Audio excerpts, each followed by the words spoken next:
Osinachi, kule Yuji, kule Dewa Mastermind. Shiru yangu, shiru yangu, shiru, ishiru, dinongo nyunyuta, shiru ndichingo jandichikuta, dinongo nyunyuta.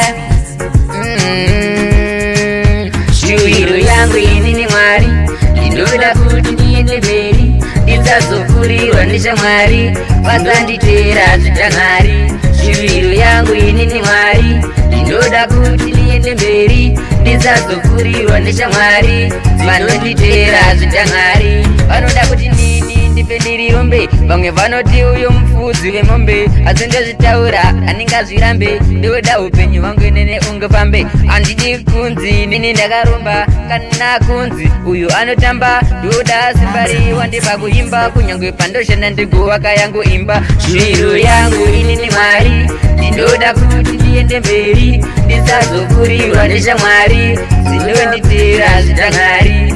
Shiru yangu ini ni mwari, ndinoda kuti ndiende mberi, ndisazofurirwa ndishamwari, dzinonditera zvitangari. Kunyangwe kuchikoro ndaingoti mwane musoro, ndisina kane tiro, upenyu hungori zeru, asi ndinotenda inini mbuya vangu vakandichengeta kubva mudiki hwangu, vakaita ndikure neupenyu hwangu, asi ndinochema imi mwari wangu.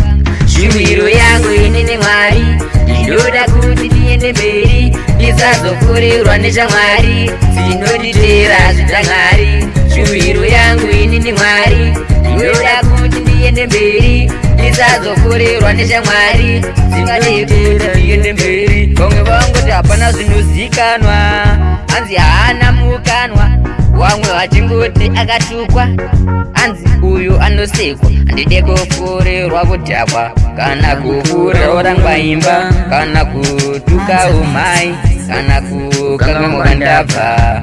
Shiru yangu ini ni mwari, ndinoda kuti ndiende mberi, ndisazofurirwa ndishamwari, dzinonditera zvitangari.